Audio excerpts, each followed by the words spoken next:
Hi students and welcome to 11th standard biology class. In the last class, as you can see here, we had studied about a brief classification of algae, and we studied green algae, brown algae and the red algae, which comes under the classification of algae. I told you that other than this there are 11 different classifications, that is 11 different kinds of algae are there depending upon pigments. But for your syllables, only 3 is given: green algae, brown algae and red algae. So as we have discussed in detail about green algae, what are the pigments present in the green algae, where are these green algae found, what kind of the structure this green algae has, how does it undergo reproduction, and all those things we have discussed in our previous video. If you have not seen the video yet, please see that video carefully. Okay, now we are going to discuss about the next algae, that is called brown algae. Very important question. Why we call this algae as a brown algae? In the last class we have understood that a algae is referred with a color, whether it may be red algae, brown algae, green algae, etc., depending upon what color it imparts. So when you look for an algae, what color it seems to be, okay, whether it appears red, whether it appears green, or whether it appears brown. Based on that you are going to name it. So as this name indicate, brown algae, okay, algae will appear brown in color. Now what is the reason for this algae to appear brown in color? I told you that pigments are necessary for this. Pigments, due to the presence of pigments, they appear brown in color, red in color or green in color. Now first we are going to see the habitat, or where these brown algae are found. Okay, now if you see where these brown algae are found, let me write here. See, brown algae, they are also aquatic in nature. They are also aquatic. Aquatic means what? They are found in water. What kind of water? Both fresh water as well as marine water. I told you fresh water means where the salt concentration is very less. For example, drinking water. Okay, so that is fresh water, what we find in ponds, pools, ditches, brooks, etc. So that is the fresh water. And next is marine water, that is sea water. Okay, that is highly saline in nature, that is highly salty in nature. So this particular brown algae, they are aquatic in nature, and they are found both in fresh water as well as in marine water. Okay, so this is one thing. Then next is, we are going to discuss about the pigments here. As we have discussed the pigments in case of green algae, we are going to discuss the pigments found in the brown algae. So why pigments are necessary? One is they help in the photosynthesis, and they are giving a peculiar color to the algae. So pigments, we all already know that chlorophyll is common. So in this case it is chlorophyll A and chlorophyll C. Remember, in the green algae we have discussed about chlorophyll, but chlorophyll A and chlorophyll B was present. Try to understand this. In case of the green algae, chlorophyll A and chlorophyll B was present. Yes or no?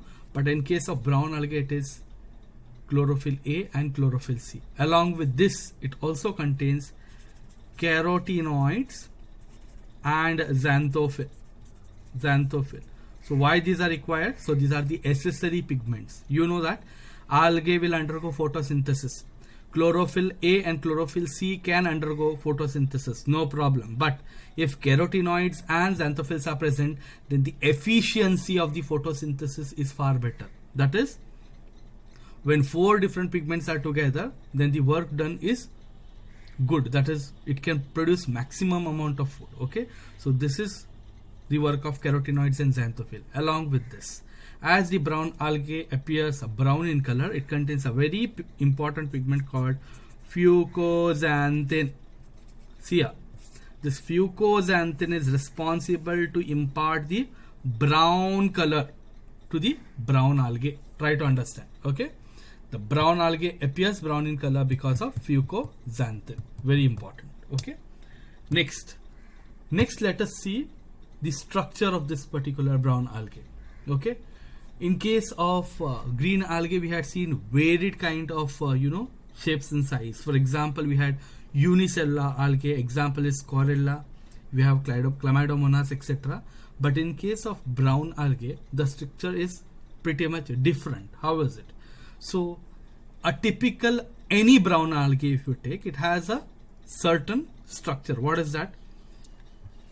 It has a upper part, and this upper part, it is called as a frond, F-R-O-N-D. See here, it is called as frond, and there is a filamentous base. So you can see here, it's a tube like, and this tube like thing, it is called as the base, and sorry, this is called as stipe. This is called as stipe, and below you have the structure. This is called as hold fast. Hold fast. So there are three important structure here. What is that? Frond, stipe, and hold fast.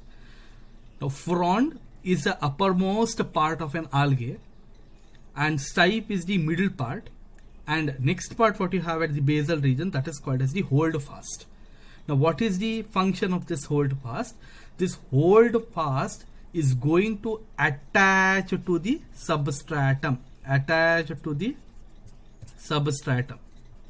Now what is the meaning of this? Attached to the substratum means if any rock is present on a seashore, if any rock is present, then this algae is going to attach itself to the rock. So we can understand that this algae is not free living. In case of Chlamydomonas, we had seen, okay, this Chlamydomonas had two flagella, and with the help of this flagella it could move from one place to another. But in case of brown algae, it cannot move from one place to another. Why? Because of presence of something called as hold fast.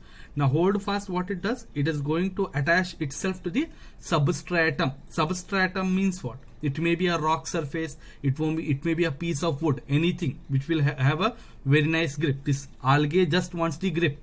It may be either a rock or maybe a piece of wood. It will try to hold it.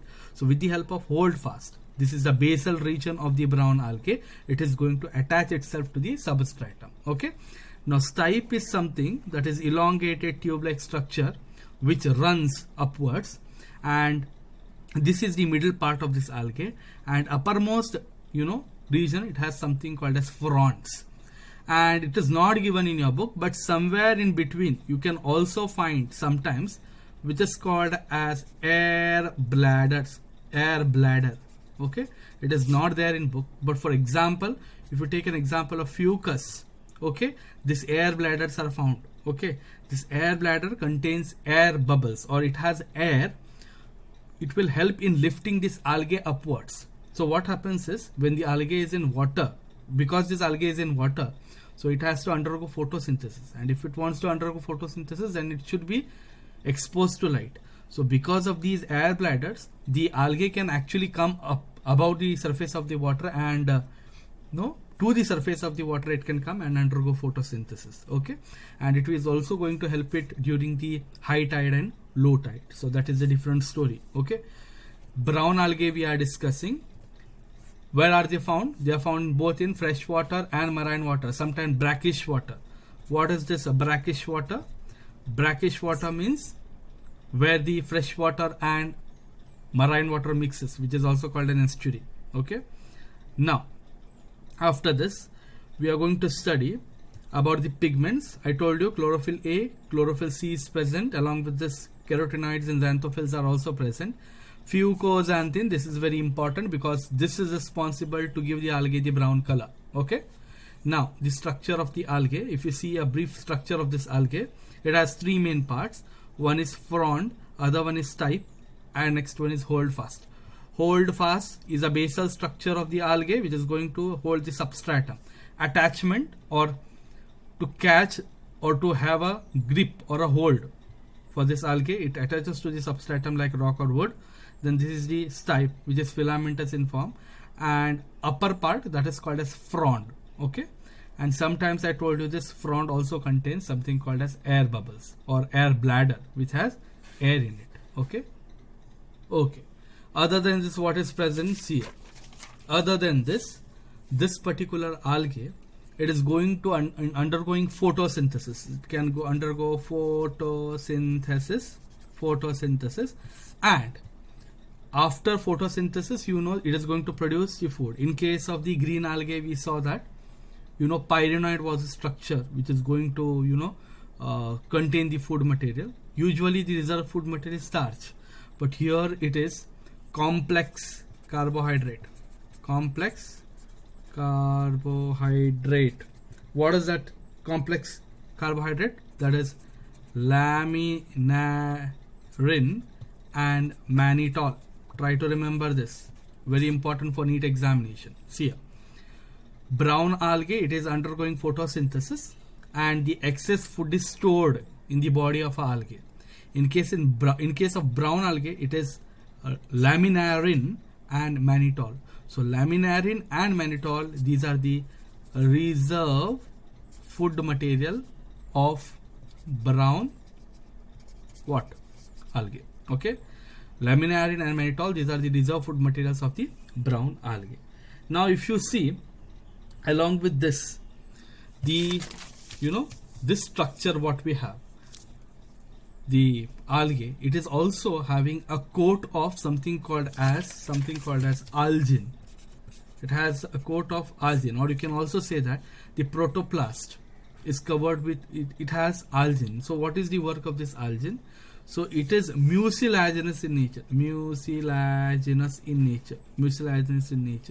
Now what does mucilaginous in nature means? It means that it is slimy in nature. So it prevents from desiccation. Whenever there is a low tide and whenever the algae is not in contact with water or too much of water, it will avoid from desiccation. Okay, so it is slimy. This algin is slimy in nature, which is mucilaginous in nature. Okay, now next is reproduction. All kinds of reproduction, vegetative reproduction, it takes place. Then also asexual reproduction is also found, that is by the formation of the zoospores, and sexual reproduction, which is very much common, isogamous, oogamous and anisogamous type. So this I have explained very nicely in the previous video. You can go through that video for the clear understanding about that. Okay, so let us understand some examples. So examples for brown algae, that is Fucus laminaria and sargassum. Fucus laminaria and sargassum, these are the three examples of brown algae. So these are the points regarding the brown algae. So if you want, I can show you the picture of brown algae also. See here, this is from Vashishta book. So you can see this is brown algae, Fucus, Weltia and Ascophyllum. Along with this, you can also see here Fucus. See this. See here.